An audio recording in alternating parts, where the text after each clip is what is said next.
guys, my name is Tanvi Ghag and I'm a proud member of RC Medical. Welcome to a new segment of Log Kya Kahenge.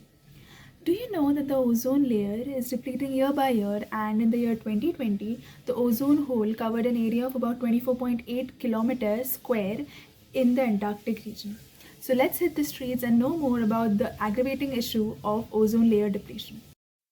Hi guys, this is Rotaractor Devika Majire. Every year we celebrate World Ozone Day on 2nd September. So on this occasion, I am going to interact with common public out there and going to find out what they exactly know about the ozone layer. Let's go.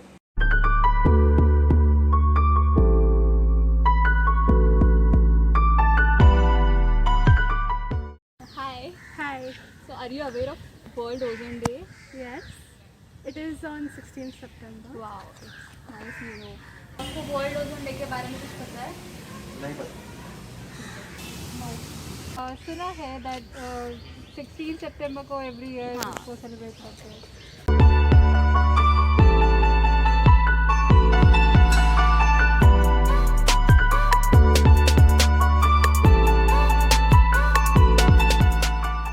Do you know anything about ozone layer? Yeah, What is it exactly? it's a layer located in the stratosphere, and it basically prevent UV rays, UV light from entering here. Ozone gaseous layer है. हमारे atmosphere की एक layer पे present होती है, that is called stratosphere. और it prevent वो UV lights को ट्रैप करती है, हार्मफुल यूवी लाइट्स को प्लैनेट तक और सरफेस अर्थ की सरफेस तक नहीं आने देती. Ozone layer is a layer Earth के जो बाहर है वो हम लोग को यूवी रेस से बचाता है. वो एक लेयर होती है जो हमारे अर्थ को प्रोटेक्ट करती है. किससे प्रोटेक्ट करती है, मतलब इम्पोर्टेंस क्या होता है उसका? हार्मफुल सनराइज से वो प्रोटेक्ट करती है. हाँ, वो जॉब करते हैं. It is a layer that is present in the stratosphere. It protects the earth from UV radiations and harmful और रेडिएशन से.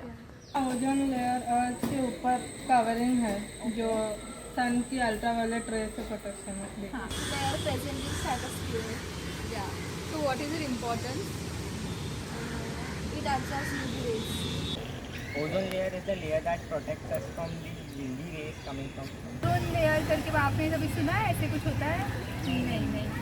क्या होता है ना, अपनी जो ये पृथ्वी है ना, धरती, उसके बाहर एक ऐसा कवच जैसा रहता है, और जो हमारी सूर्य है ना, उससे बहुत किरणें जो आती है ना, वो बहुत अपने स्किन के लिए हानिकारक हो सकती है. उसके वजह से स्किन कैंसर और वो सब ऐसे प्रॉब्लम्स होते हैं. तो ये जो यूवी रेस कहते हैं इनको, उनसे बचाता है ये ओजोन लेयर का कवच है.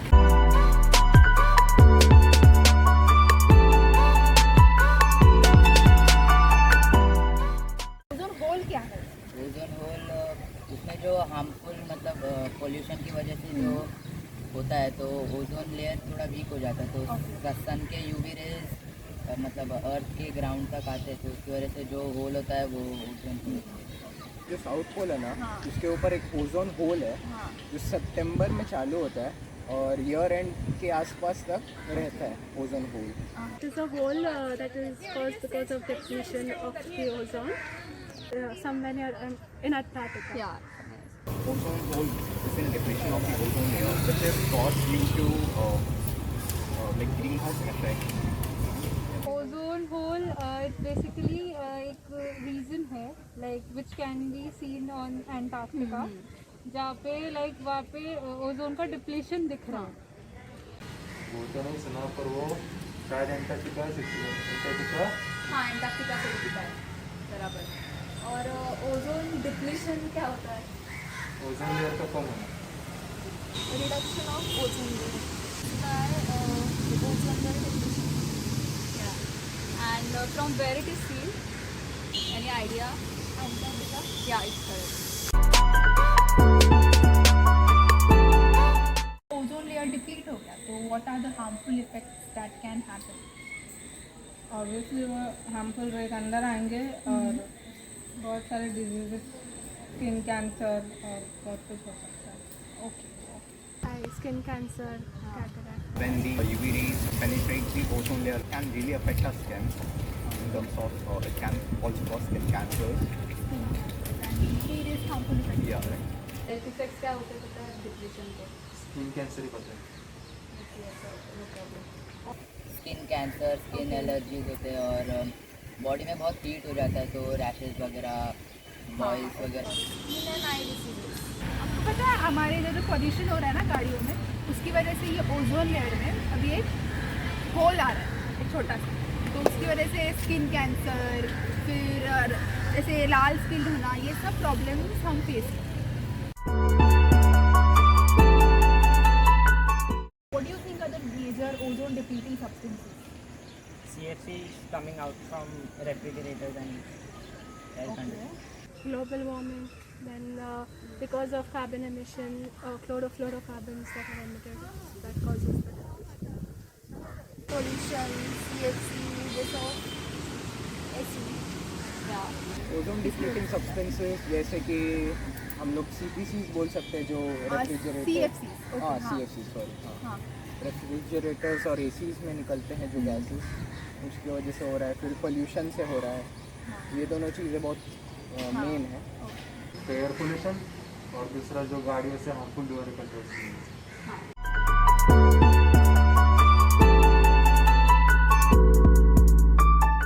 How is ozone depletion related to climate change?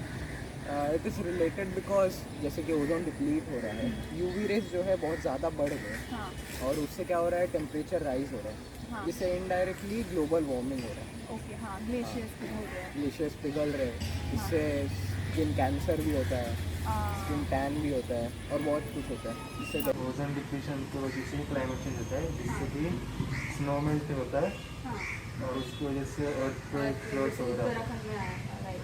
Global warming, या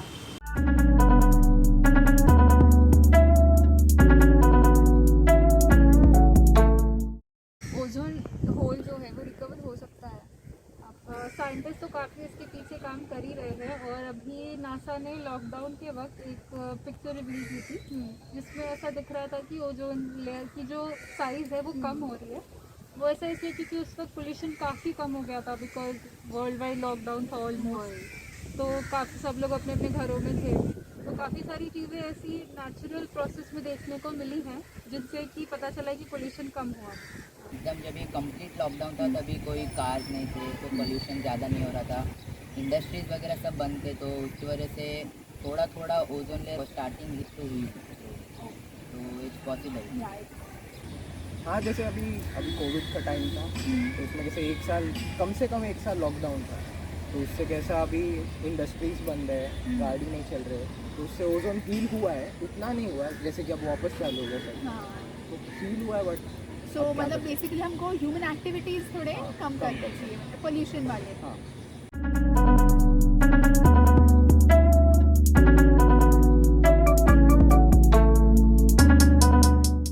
So what will you do to avoid the depletion?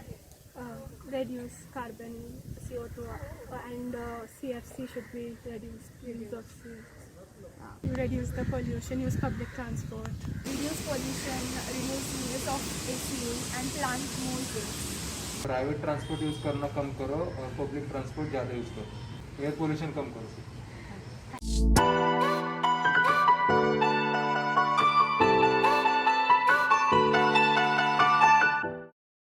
You must have seen how important the ozone layer is. It needs to be protected. There are several protocols made for the protection of ozone layer. For example, the Montreal Protocol and the Kyoto Protocol. The Montreal Protocol, which was designed in 1987, this was designed for the reduction of substances which causes ozone depletion. The substances like CFCs, nitrous oxide, and etc. The Kyoto Protocol, which was designed in 1997, the main aim of this protocol was to reduce the greenhouse gases which causes the ozone layer depletion. Ozone hole size noted in September 2020 was 24.8 million square kilometers, which is 3 times the size of United States. Till the year 2000, it was seen that the production of the substances which cause ozone depletion was in control, but after that the production increased, which was not a good sign. So lastly guys, I really wanted to tell that the protection of ozone layer is in all our hands. We are the one to protect the ozone layer. Plant more trees, reduce air pollution, reduce deforestation, use public transport, and there are several other ways in which we can protect our ozone layer. Because Earth without an ozone layer is a house without a roof. So protect our mother nature and protect ozone layer. Thank you.